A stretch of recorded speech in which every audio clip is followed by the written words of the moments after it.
Hey, what's up guys? This is KoolKanto coming at you with my second Wi-Fi match. This match is against someone named Josh. I met him on the Serebii chat room. I know a lot of people don't really like Serebii, but for me it's the easiest place to go to get battles whenever I want. So that's where I go. Well, he leads off with an Azelf, and I know most Azelfs carry taunt, and Brongzong is something that you definitely want to taunt when you see him. So he taunts my Brongzong, and since he's taunted, he can't really do that much. So I pull him back, and I send in my Dusknoir Cyclops, and he also gets taunted. And if you can't tell from the first two guys that I've sent out there, I'm running a Trick Room team here, which this is actually the first time I've ever used it, but it actually worked out pretty well, even though I didn't get too many Trick Rooms off. So I pulled back Dusknoir, and I send out the Hungry Hippo. Luckily, the Fire Blast missed, and here I was hoping that I could bait him into going for an explosion. So I send back out Cyclops, and I'm hoping to see explosion. But he goes straight for another taunt, which I was kind of confused about. Maybe he was probably... Ugh, I'm retarded. I'm not confused. He was expecting Stealth Rocks or something like that to come out. And I went for the switch. So now I'm still taunted here, and I can't get a Trick Room up. He withdraws his Azelf and sends out a Blissey, knowing that the Shadow Punch is probably coming, and the Shadow Punch does nothing. And I'm thinking, crud, Blisseys are not something that I like dealing with. They have way too much HP, and on this Trick Room, they're more bulky Pokemon, but their attacks aren't too bad for most of them, where I have a decent amount of EVs in attack for some of them. So I go into Brongzong because he's not taunted, and Blissey uses a Thunder Wave, which is not a big deal at all, because like I said before, I'm using a Trick Room team, so if I'm slower, that means I have a chance to be faster, and if Trick Room isn't going on, I'm going to be slow as dirt anyway, so nothing's really going to matter. So he pulls back his Blissey and sends in a Gengar. I pull Brongzong back, and I go straight into Kenichi, my Breloom, thinking that I could probably get some fighting type attacks off on the Bliss. But now that he sends in this Gengar, Kenichi cannot do that, knowing that the Gengar resists all my fighting attacks. But luckily, I know that he's going to get his Poison Orb off, and he's going to be Toxic, so that's always good. So I send in Dumps my Snorlax, which is a pretty good set. I made him myself. I like him a lot. Kind of gimmicky, though. He either works or he doesn't work. But I don't know. He's pretty decent, though. I like using him a lot. So I don't take very much off of the Hidden Power, and then he hits me with a Focus Blast, which I was kind of hoping for a miss, but I'm able to take it, and I'm looking okay with 103. I know I won't be able to take another Focus Blast, but what can you do? But I still have 103, and as you can see, I don't have lefties on him, but he goes for the Hidden Power, fearing missing a Focus Blast, and I'm able to survive with 32 HP, which is awesome. So I go for the rest, and Snorlax's life is going to go up forever, because he has so much HP. He's sitting at 503 at full, which is awesome. And like I said before, you didn't see leftovers on the Snorlax because I carry the Chesto Berry, because what I like to do is I like to get trick rooms up and then go for the belly drum and then rest and wake up and hopefully just start dumping all over someone's team. So the Gengar misses the focus blast, and I'm able to hit him with a crunch, and thankfully that takes him out. But back to the Snorlax. I like to belly drum, rest right away, and then just start attacking, because the Snorlax has so much life, really good defense, and then after the belly drum, his attack isn't bad. So in comes this Sizer, and he uses U-turn, and it does a buttload of damage. And I did not want to see that, because Sizers are a pain in the butt.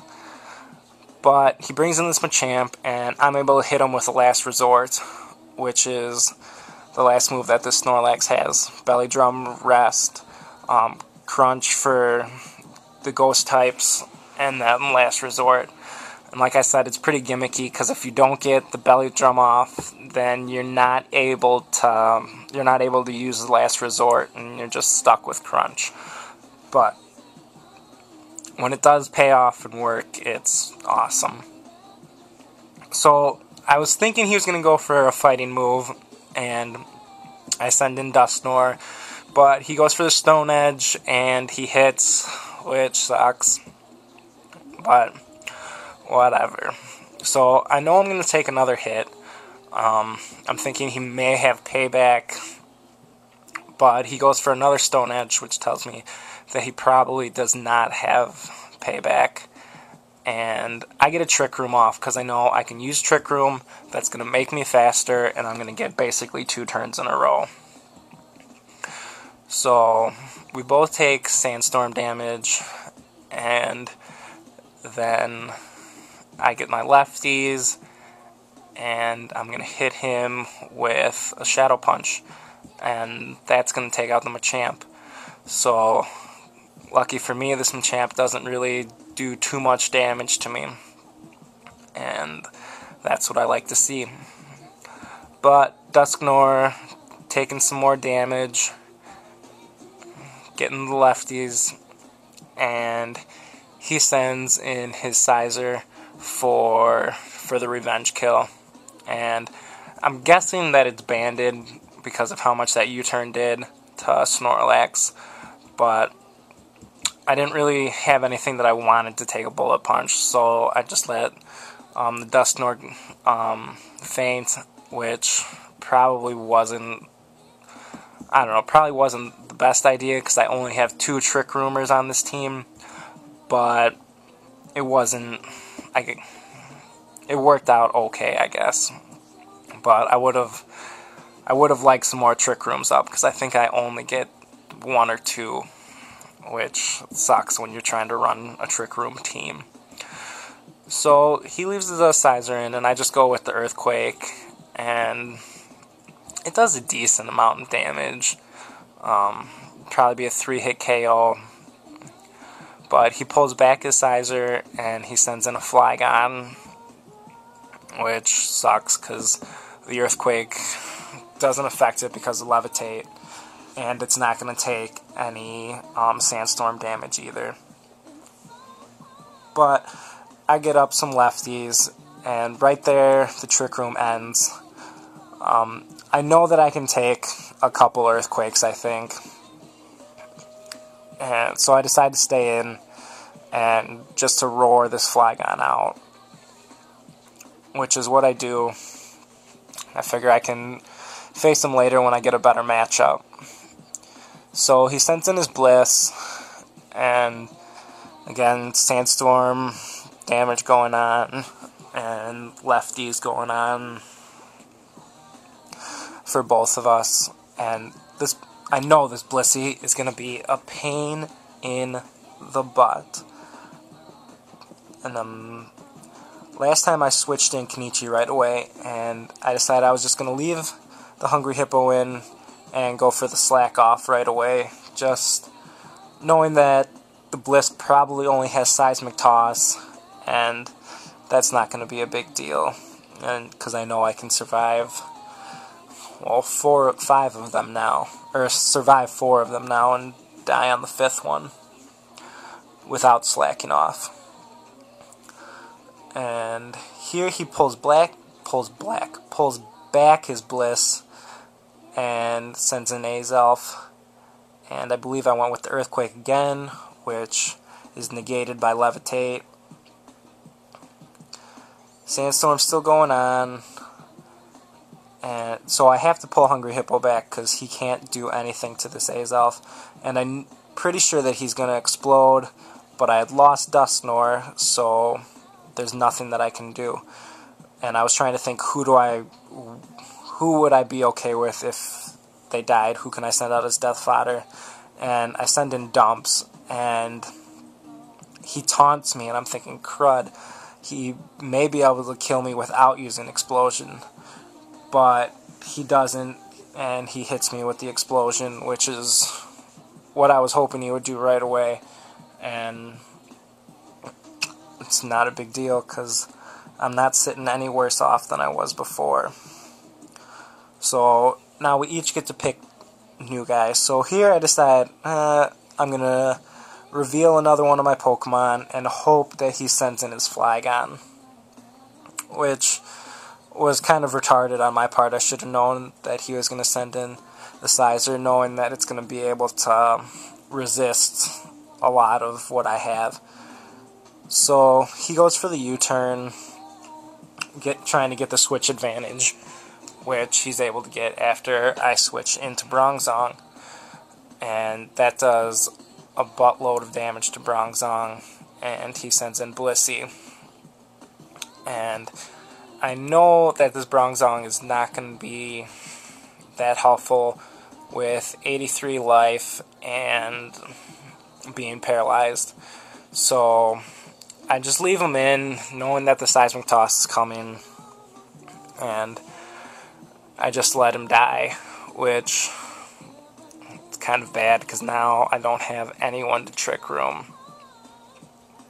And Lapras really, Lapras definitely one of my favorite Pokemon of all time, but the speed kills it, and it just isn't one of the best Pokemon to use. It has a great move pull, but other than that, it doesn't do too well in OU. So I send in Breloom, and I seed the Blissey just so I could be getting more health back. Goes for the Seismic Toss, and that takes me down to around half before I get my Poison Heal, and before I start to get Leech Seed life back. And after that, I think I'm still sitting pretty good with quite a large amount of HP, even after the Seismic Toss and after the Sandstorm damage, because that brings me back up to 273. So he pulls back his Bliss, fearing a fighting move, and he sends back out his Scissor, and I just go for the Drain Punch. That's going to bring me closer to full. I don't think full, though. Or, yes, it does. But it doesn't do too much to the Sizer. And here, I'm not sure if I'm going to be faster or slower, because I don't have any speed EVs on this guy. A negative speed nature. Just trying to make him as slow as possible, hoping that he can also take advantage of the Trick Room. But I'm able to survive the Bullet Punch, and I'm able to put him to sleep.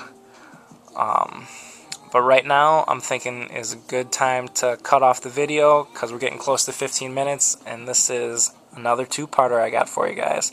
So make sure you tune in, and you watch the second part of this video. Thanks. Bye.